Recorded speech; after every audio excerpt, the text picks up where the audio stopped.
श्री कृपाल जी को मंच पर आमंत्रित करते हुए उधर जाओ, उम्मीद करूंगा उधर जाओ, उधर उधर उस साइड जो में। भी सरकार के साथ बातचीत हुई है और आगे की जो भी रणनीति है उसके बारे में थोड़ा सा हमें अवगत करेंगे। आदरणीय उधर चलो, उधर चलो।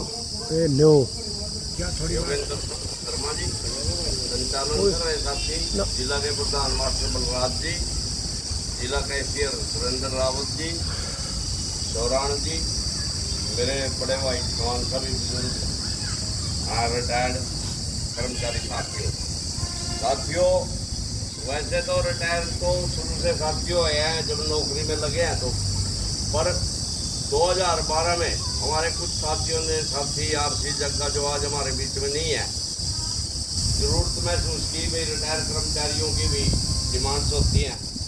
उन्होंने इसका 12 में इसका गठन किया और अपनी मांगों को लेके लोगों के बीच में गए,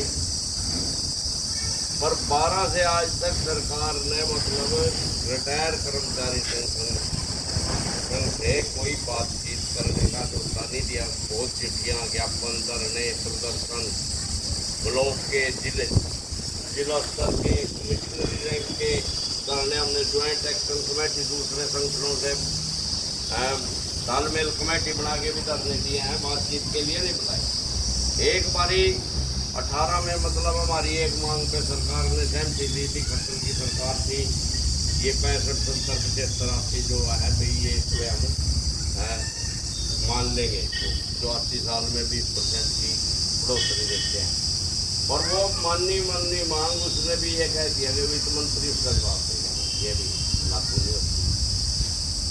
तो अभी जो नई राज्य कार्यकारिणी में भी ये मतलब सभी साथियों में चिंता थी भी, सरकार भी नहीं बुला रही संगठन इतने दिन से, और हम सर्व कर्मचारी संघ के दूसरों के साथ अपना भागीदारी सारी जगह अपनी कर रहे हैं, वे अलग से अपना एक प्रोग्राम रिटायर कर्मचारी करें।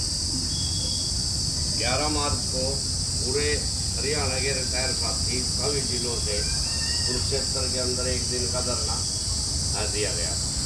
तो उसमें जितना कोटा मतलब जिलों से लगाया था, दूर के जिलों में कम, नज़दीक के में ज़्यादा, वो लगभग 1230 आदमी वहाँ बुलाए थे।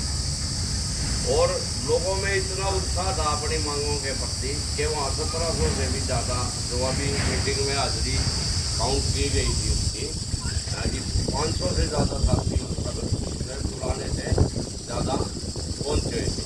और आप लोगों का उत्साह देखते हुए नेताओं में भी मतलब जोश आया, उसी का परिणाम था जो अभी पूर्व वक्ता कह रहे थे भाई डीसी साहब वो मतलब ये गया वो वहीं ज्ञापन लेने आई, और एक ही मांग थी मुख्य मांगे तो हमारी थी, मांग पत्र है भैया हमने बहुत दे रखे हैं, भाई हमारी मुख्यमंत्री से बात कराई जाए एक बार हमारे मांग पत्र के ऊपर, और हमारी कोई मांग इसमें गलत होगी हम छोड़ देंगे, टेबल के ऊपर कोई गलत हमें साबित करे और यह हमारी वो बात मान ली जाए। 10-11 शुक्रिया अपना मांग पत्र है आप लोगों का वहाँ हाजिरी देखते हुए।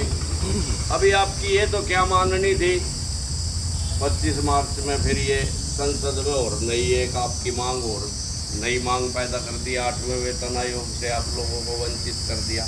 जो भी रिटायर होंगे दिसंबर 25 तक उनको 8वें वेतन आयोग का लाभ नहीं दिया जाएगा। आपकी तो एक मांग नई और खड़ी होगी। उसके विरोध में 22 अप्रैल को जो हमारा अब ऑल इंडिया अखिल भारतीय राज्य सरकारी कर्मचारी पेंशनर फेडरेशन है ना, उसके आह्वान पर 22 अप्रैल को पूरे देश के प्रत्येक जिले में फिर धरना दिया गया। प्रधानमंत्री और वित्त मंत्री के नाम ज्ञापन दिया गया।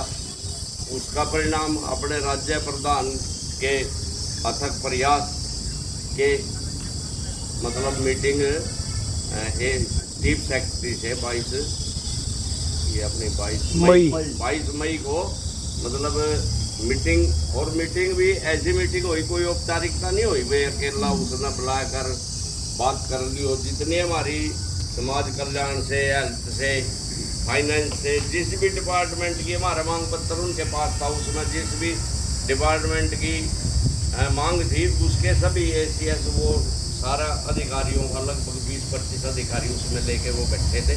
अपने 5 आदमी थे जैसे पूर्व वक्ताओं ने बताया। प्रत्येक मांग को उन्होंने मतलब बात सुनी है। जो कम्यूटेशन की और ये इंक्रीमेंट की। जो मुख्य मांगे दो थी भाई, ये 10 साल 8 महीने में हमारे बनते हैं, वो 15 साल रिकवरी करा, और वो 30 जून पर पहले इंक्रीमेंट थी, फिर वो 6 महीने की हुई, दिसंबर टू जून। सरकार कोर्ट में गई हुई है, उन्होंने कहा भाई कोर्ट का जो निर्णय आएगा हम इसको लागू कर देंगे। ये तो उन्होंने इस पे ये कहा। एलटीसी है, अब जैसे 90 साल 80 साल 70 साल एक साल में इसको वो रखा, जबकि 90 के हमारे कोई 2% आदमी भी नहीं है, पूरा साल फ्रीज है, कोई इसमें भरने के लिए बैठे हैं। 80 साल के 5-6% आदमी है, जबकि 25% अगर ये चारों साल में इसको बाइफरकेट करते तो आधे आदमी हमारे अब तक के इसको एलटीसी को ले लेते। और इसमें मतलब फैमिली को ये मिले साथी हमारे इस दौरान मतलब गुजर भी जावा, इसमें मतलब 1-2 साल में और मतलब उसमें कमी हो जाए, तो उन्होंने इसमें कहा भाई चलो इसका निरीक्षण कर लेंगे। फैमिली पेंशनर की मांग का इसका था। वैसे तो उन्होंने इसमें एक अंदेशा और दिखा दिया कि ये भाई आपको क्यों दी जाए एलटीसी। पूरे देश में, सेंटर में और पूरे स्टेटों में कहीं भी एलटीसी नहीं है, सिर्फ हरियाणा में है। और उन्होंने कहा आपको क्यों दी जाए, जब ये लागू की थी ये तो वर्किंग क्लास के लिए लागू की गई थी। भाई ये काम के दबाव में रहते हैं और इनको 4 साल में 1 महीने के लिए भाई चलो कहीं घूम आएंगे, पैसे देकर भाई इनका स्ट्रेस कुछ कम होएगा। ये तो उनके लिए लागू की गई थी। मतलब आपको क्यों दी जाए, आपके पास तो अब किसी चीज़ का स्ट्रेस नहीं है, पैसे ही पैसे हैं, आप तो कहीं घूमो कुछ करो। मतलब इसमें अंदेशा है, इसको बंद भी कर सकते हैं। तो उन्होंने फिर भी इस पर यह कहा भाई निरीक्षण इसका हम करके चलो इस पर बात करेंगे। कैशलेस मेडिकल की थी, सरकारी में ही उन्होंने कहा सुविधा बढ़ाएंगे, तब तक ये आपको ये बिल पैनल वाले ये इस तरह के देते रहेंगे। कैश सरकारी में ही हमारी मांग है, अभी सरकारी में ही पैनल के अस्पताल लिमिटेड ना होकर सरकारी में ही सुविधा बढ़ाई जाए, वहीं पे हमारा इलाज कराया जाए।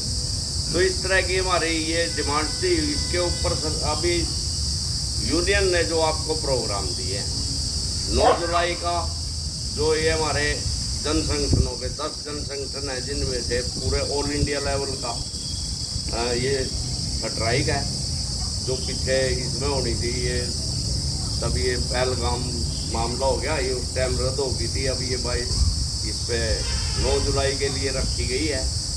तो उसमें 9 जन संगठन, जिसमें C2 तक इन तक इस तरह के 9 संगठन है, BMS को छोड़ के पूरे देश का मजदूर जो है इसकी हड़ताल में भाग लेगा। और हमें भी ये हिदायत है कि सर्व कर्मचारी संघ के साथ मिलके जहाँ भी उन दफ्तरों में जहाँ वो बंद करें, इकट्ठा हुए, हम उनकी मदद करें, इस हड़ताल को सफल बनाने में उनका सहयोग करें। उसके बाद 15 जुलाई को हमारा, जैसे 22 अप्रैल को था हमारा रिटायर कर्मचारियों का अलग से प्रोग्राम